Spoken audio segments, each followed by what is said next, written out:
तो चलिए बच्चों, आज आप लोग को बताते हैं कि इनकम फ्रॉम हाउस प्रॉपर्टी में हम लोग किस प्रकार से इनकम निकालते हैं, taxable income from house property.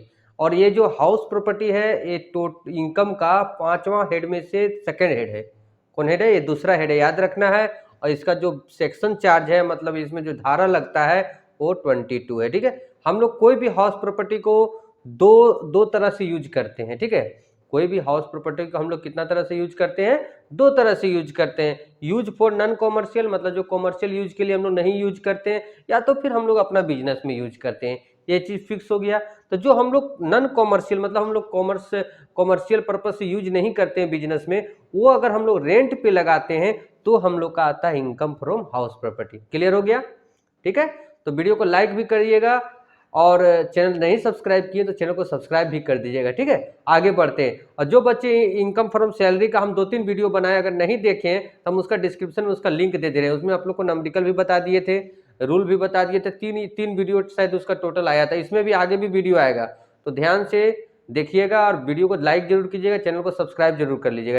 तो चलिए बच्चों, सबसे पहले देखते हैं हम लोग। देखिए, दो तरह का हाउस होता है। लेट आउट, मतलब जो भाड़ा पर लगाते हैं नॉन कॉमर्शियल हाउस को, और एक अपने खुद रहने के लिए यूज करते हैं। तो जो भाड़ा पर लगाते हैं उसमें क्या होता है? Gross annual value. तुम ध्यान देना है, ग्रॉस एनुअल वैल्यू कैसे निकालते हैं भी आगे आने वाले वीडियो में बताएंगे। ठीक है, आने वाले वीडियो में भी थोड़ा सा वीडियो में, सॉरी, यही वीडियो में आगे बताएंगे। ठीक है, तो ग्रॉस एनुअल वैल्यू हम लोग सबसे पहले यहाँ लिखेंगे। फॉर्मेट समझना है, बिना फॉर्मेट का नहीं बनेगा ना, फिर दोबारा रिवीजन नहीं होगा। इसका थ्योरी भी एग्जाम में आता है, तो वीडियो पूरा देखिए। ज्यादा थोड़े ज्यादा कितना बड़ा वीडियो बनेगा? 15 मिनट का बनेगा, उससे बड़ा बनने वाला अभी फिलहाल नहीं है। जब नंबरिकल क्वेश्चन बनाएंगे तो बड़ा बनेगा। ठीक है, तो सबसे पहले हम लोग ग्रॉस एनुअल वैल्यू लिखेंगे। उसमें अनरिलाइज रेंट और municipal tax paid by landlord. और म्युनिसिपल टैक्स हमेशा जो लैंडलॉर्ड पेमेंट करेगा वही लिखना है। ठीक है, लैंडलॉर्ड जो पेमेंट करेगा ना वही लिखना है, अनपेड नहीं लिखना है। तुम ध्यान से सुनिए, खाली ये स्क्रीनशॉट ले लेने से नहीं होगा, ध्यान से बातों को भी सुनना पड़ेगा। इसमें क्या है कि जो म्युनिसिपल टैक्स है ना, सुनने से याद होगा। किससे याद होगा? सुनने से याद होगा, तब ना हम रिवीजन करा रहे हैं। तो वीडियो ये सब रिलेटेड वीडियो हम पहले भी ला चुके हैं अपने चैनल पर। ठीक है, municipal tax paid by landlord, अगर अनपेड रहेगा तो नहीं लिखेंगे। ठीक है, अनपेड रहेगा तो नहीं लिखेंगे। उसके बाद टेनेंट के द्वारा, किराएदार के द्वारा पेमेंट होगा वो नहीं लिखेंगे। तो सिर्फ हम लोग को सिंपल सा याद रखना है, जो लैंडलॉर्ड जो पेमेंट करेगा वही लिखाएगा। अनरिलाइज रेंट, अगर रूल 4, मतलब रूल 4 क्या होता है कि अगर सब कुछ, मतलब कोई अगर मान लीजिए रेंट नहीं दिया, हम लोग जितना ये रूल रेगुलेशन जो भी करना था सब करके थक गए, फिर भी वो रेंट नहीं दिया तो उसको बोलते हैं अनरिलाइज रेंट। तो ग्रोस एनुअल वैल्यू में ये दो हम लोग का ज़्यादा माइनस होता है, ये बहुत कम मिलेगा, ज़्यादातर म्युनिसिपल टैक्स ही मिलता है ना। उसका तो हम लोग का एनुअल वैल्यू आएगा। तो एक सबसे बड़ा हम दो पार्ट में क्यों लिखे पता है? हम दो पार्ट में क्वेश्चन इसलिए लिखे कि एनुअल वैल्यू निकालने बोलेगा तो यहीं तक निकालना है। अगर एनुअल वैल्यू से क्वेश्चन में आगे निकालने बोला है तो फिर इसी के नीचे लेस करेंगे डिडक्शन, ये यहाँ पर आएगा। ठीक है, ये इसी के नीचे आएगा, deduction under section 24 30% of annual value. जो यहाँ एनुअल वैल्यू आएगा उसका 30% इंटरेस्ट ऑन लोन, पूरा बताएंगे। आज वीडियो में थोड़ा बने रहना है। ठीक है, आगे सब एक एक करके क्लियर कराएंगे, रूल एक ही वीडियो में, फिर आने वाला क्वेश्चन में फिर क्वेश्चन प्रैक्टिकल क्वेश्चन फिर दोबारा बताएंगे। ठीक है, 30% annual value, interest on loan 2 year का लिखा था, एक प्रीवियस ईयर का, एक प्री कंस्ट्रक्शन पीरियड का। जो भी प्री कंस्ट्रक्शन पीरियड क्या होता है ये भी बताएंगे इस वीडियो में। अब पहले फॉर्मेट देख लीजिए, उसका 1/5 लिखना है। जो प्री कंस्ट्रक्शन पीरियड का आएगा इंटरेस्ट, उसका कितना लिखना है? 1/5। तो हम लोग जो माइनस करके आएगा वो आ जाएगा इनकम फ्रॉम हाउस प्रॉपर्टी। ठीक है, अभी तक अगर वीडियो लाइक नहीं किया तो जरूर लाइक कर दीजिए। आप लोग लाइक करते हैं तो उससे हम लोग को मोटिवेशन मिलता है कि वीडियो आप लोग को थोड़ा बहुत भी जो आप लोग के लिए मेहनत किया जा रहा है वो आप लोग पसंद कर रहे हैं, तो हमको भी मोटिवेट होता है, तो आगे वीडियो आप लोग के लिए जरूर बनाते हैं। ठीक है, अब आगे देखते हैं नेक्स्ट स्लाइड में क्या है। देखिए बच्चों, अब हम आप लोग को जो बता रहे हैं, आज रिवीजन करा रहे हैं, शॉर्ट में थोड़ा सा रिवीजन करा रहे हैं, जो जो हम लोग को जरूरत है वही रिवीजन करा रहे हैं। फिर प्रैक्टिकल क्वेश्चन में तो पूरा खुल के सब रूल पूरा सामने आ जाएगा। ठीक है, अब हम लोग देखते हैं कि सेल्फ ऑक्यूपाइड का याद रखना, ये थ्योरी में भी सब क्वेश्चन आ सकता है जो हम आज वीडियो में बता रहे हैं कि एनुअल वैल्यू नील होता है। ठीक है, सेल्फ ऑक्यूपाइड का एनुअल वैल्यू क्या होता है? नील होता है। इंटरेस्ट ऑन लोन, इसमें जो सिर्फ इंटरेस्ट ऑन लोन माइनस होता है वो भी 30,000 और 2 लाख। 30,000 कब यूज करेंगे? देखिए 30,000 हम लोग जब लोन अगर 1/4/1999, अगर 1/4/1999 से अगर पहले का लोन लिए हैं तो 30,000 हो जाएगा। ठीक है, या फिर जो अगर रिपेयर के लिए, रिकंस्ट्रक्शन के लिए लोन लिए हैं तो 30,000 होगा। रिपेयर के लिए, रिकंस्ट्रक्शन के लिए लिए हैं तो मैक्सिमम लिमिट कितना होगा? 30,000 रुपये। अगर इंटरेस्ट ऑन लोन ज़्यादा आएगा अगर सेल्फ ऑक्यूपाइड में इंटरेस्ट ऑन लोन ज़्यादा आता है तो 30,000 ही लिखना है। लेकिन 2 लाख कब लिखेंगे, तो सबसे पहले लोन हम लोग का रहना चाहिए 1/4/1999 के बाद का, और दूसरा 2 लाख का हम एक ही बात बताते आप लोग के दिमाग में सेट कर लीजिएगा, 2 लाख हम लोग जो मैक्सिमम लिमिट तभी लेंगे जब हम लोग घर बनाने के लिए, खरीदने के लिए, ट्रांसफर करवाने के लिए, ठीक है, नया बनाना या खरीदना या किसी से ट्रांसफर करवाना, ठीक है। इस कंडीशन में अगर हम लोन लेते हैं तो हम लोग का 2 लाख होगा, ठीक है, एकदम क्लियर हो गया। तो ये सेल्फ ऑक्यूपाइड भी हम लोग का हो गया, लेट आउट भी हम लोग फॉर्मेट आ गया।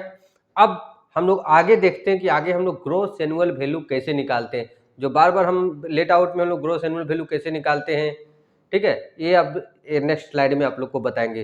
तो वीडियो को जरूर लाइक कीजिएगा, ठीक है, अगर हो सके तो फ्रेंड्स में भी शेयर कर दीजिएगा। इतना बोलने का मकसद है कि आप लोग वीडियो को लाइक कीजिए, क्योंकि आप ही लोग के लिए वीडियो बनाया जाता है ना। फिर बोलिएगा सर तो बहुत बोलते लाइक करने के लिए, फिर भी हम लोग लाइक नहीं करते क्या। हम लोग का बहुत इंपॉर्टेंट टॉपिक आता है pre construction period. Pre construction period का इंटरेस्ट ऑन लोन, तो हम एक लाइन इसमें लिख दिए हैं कि प्री कंस्ट्रक्शन पीरियड क्या होता है, डेट ऑफ लोन टेकन, जिस दिन लोन लिए उस दिन से लेके previous year of the house complete, जिस दिन हाउस कंप्लीट, वहाँ कंप्लीट है, ठीक है, थोड़ा सा कट गया है, previous year of house complete, जब हाउस कंप्लीट होता है उसका ठीक प्रीवियस ईयर, और मैक्सिमम 5 ईयर्स होता है, ठीक है। जैसे लोन मान के चलिए हम लोग 1/4/2010 को लिए, ध्यान से देखना है, 1/4/2000। देखिए ऑनलाइन में क्या होता है, अगर माइंड अगर स्क्रीन पर है ना तभी पूरा समझ में आएगा, अगर माइंड इधर उधर फॉरवर्ड करने के चक्कर में, स्क्रीनशॉट लेने के चक्कर में, तब फिर समझ में आने वाला नहीं है, ठीक है। लोन टेकन, हाउस कंप्लीट हुआ मान लीजिए 30/10/2015 को, तो 30/10 जो 15 है वो कौन ईयर में आ रहा है, 15 से 16 में, तो जो फाइनेंशियल ईयर में आएगा उसका ठीक प्रीवियस ईयर तक लेना है, मतलब यहाँ से लेके इसका प्रीवियस ईयर तक। तो देखिए 1/4/2010 से लेना है, इसका ठीक प्रीवियस ईयर क्या होगा, 14 से 15 तक लोन लेना है। जो इंटरेस्ट ऑन लोन आएगा उसका 1/5 लिखना है, ठीक है। क्लियर हो गया, नहीं हुआ तो वीडियो रिवाइंड करके दोबारा देखिए और इसको समझिए, बस यही लाइन में सब रूल छिपा हुआ है, ठीक। अब नेक्स्ट स्लाइड में हम लोग देखते हैं कि ग्रॉस एनुअल वैल्यू हम लोग कैसे निकालते हैं, तो पूरा वीडियो को देखिएगा, ठीक है। अगर अभी तक आप देख रहे हैं इसका मतलब बहुत आप पढ़ने में सीरियस हैं और एग्जाम बहुत अच्छे तरीके से देना चाहते हैं आप। तो चलिए देखिए, एक हम लोग का जो है ग्रॉस एनुअल वैल्यू कैसे निकालते हैं कि अगर house not covered under rent control act, ठीक है, अगर हाउस जो है वो रेंट कंट्रोल एक्ट के अंतर्गत नहीं आता है तो हम फिक्स है, अगर रेंट कंट्रोल एक्ट के अंतर्गत नहीं आता है तो म्यूनसिपल वैल्यू, जो हम लोग का म्यूनसिपल कॉर्पोरेशन के द्वारा वैल्यू लगाया जाता है, या फेयर रेंट जो उस इलाका में उचित किराया है, या एक्चुअल रेंट रिसिप्ट, तीनों में से जो अधिक रहेगा वो हम लोग का क्या कहलाएगा, ग्रॉस एनुअल वैल्यू। क्या कहलाएगा, ग्रॉस एनुअल वैल्यू। एक और तरीका है, ये दोनों में जो अधिक रहेगा वो एक्सपेक्टेड रेंट कहलाता है, फिर एक्सपेक्टेड रेंट और एक्चुअल रेंट दोनों में फिर जो अधिक रहता है वो ग्रॉस एनुअल वैल्यू कहलाता है। तो ज़्यादा एग्जाम में, क्वेश्चन में, सॉरी एग्जाम में नहीं, ज़्यादा क्वेश्चन में यही मिलता है, ठीक है, ज़्यादा हम लोग का यही मिलता है ज़्यादा। उसके बाद एक आता है रेंट कंट्रोल एक्ट, जिसमें स्टैंडर्ड रेंट आता है, ठीक है, उसमें क्या आता है, स्टैंडर्ड रेंट। पूरा वीडियो को एकदम अच्छा से देखते रहिए, ठीक, पूरा समझा के ही आज हम लोग छोड़ेंगे। चलिए बच्चों, अब देखते हैं हम लोग क्या, अगर हाउस जो है रेंट कंट्रोल एक्ट के अंतर्गत आता है, ठीक है, तो कैसे जानेंगे क्वेश्चन में, तो इसमें आप लोग का क्या दिया रहेगा, इसमें आप लोग को स्टैंडर्ड रेंट दिया हुआ रहेगा, ठीक है, क्या दिया रहेगा, स्टैंडर्ड रेंट, ठीक। तो देखिए पहले हम लोग को कंपेयर करने से क्या, फिर हम लोग को कंपेयर किस में करना है, सबसे बड़ा प्रॉब्लम क्या आता है, हम लोग यहाँ पर इसको घुसेड़ने लगते हैं, बस यहीं पर दिक्कत हो जाता है। हम लोग को यहाँ देखना है ये दोनों में, पहले तुलना करने से कि पहले म्यूनसिपल वैल्यू और फेयर रेंट को ही देखना है, ठीक है। तब पहले ये दोनों में देखेंगे कौन अधिक है, यहाँ जो लिखा है वो भी उसको गोली मारिए। अभी यहाँ देखिए, म्यूनसिपल वैल्यू और फेयर वैल्यू में दोनों में जो अधिक रहेगा वही एक्सपेक्टेड रेंट होगा, लेकिन स्टैंडर्ड रेंट से अधिक नहीं होना चाहिए। किससे अधिक नहीं होना चाहिए, स्टैंडर्ड रेंट से। अगर अधिक हो जाएगा तो मान के चलिए 10 है 20 है, ठीक है, ये है 30, तो दोनों में से 20 अधिक हो गया तो चलिए 20 हो गया एक्सपेक्टेड रेंट। लेकिन अगर मान लीजिए 30 है, यहाँ 10 और 40 है तो 40, लेकिन ये तो 30 ही है। अब 30 को तो पार करना नहीं है, स्टैंडर्ड रेंट को पार करना नहीं है, तो अगर ज़्यादा होगा तो स्टैंडर्ड रेंट ही क्या बन जाएगा, स्टैंडर्ड रेंट ही हम लोग का क्या बन जाएगा, ये एक्सपेक्टेड रेंट। देखिए यहाँ लिख दिए, whichever is higher will be expected rent but not more than standard. Standard rent से अधिक नहीं होना चाहिए, दोनों में जो अधिक रहेगा वही एक्सपेक्टेड रेंट होगा, लेकिन स्टैंडर्ड रेंट से अधिक नहीं होगा। अगर अधिक होगा तो स्टैंडर्ड रेंट ही ग्रॉस एनुअल वैल्यू बन जाएगा, ठीक है। अब हम लोग का जो यहाँ एक्सपेक्टेड रेंट आएगा, इन दोनों में से हम लोग देखेंगे कौन अधिक है, वो हम लोग का क्या कहलाएगा, ग्रॉस एनुअल वैल्यू, ठीक है बच्चों। तो आज का वीडियो यहीं तक, नेक्स्ट वीडियो में हम लोग क्वेश्चन के साथ मिलते हैं। वीडियो को लाइक करते चलिए, अब इतना बोल दिए फिर भी आप लोग लाइक नहीं करते हैं। हम अगर दिखा देंगे आप लोग को यूट्यूब का तो जो वॉच टाइम जो आता है ना, हम लोग का नॉट सब्सक्राइब लगता है 70% और सब्सक्राइब से 30% आता है। बहुत सारे बच्चे वीडियो मेरा पसंद करते हैं, देखते हैं, उसके लिए थैंक्स, लेकिन चैनल को सब्सक्राइब भी कर लिया कीजिए। उससे क्या होता है, एक हम लोग का संख्या बढ़ता है कि हाँ, हम लोग के पास इतना, हम लोग का परिवार जो है इतना बड़ा है। ठीक है बच्चों, मिलते हैं नेक्स्ट वीडियो में, ठीक है।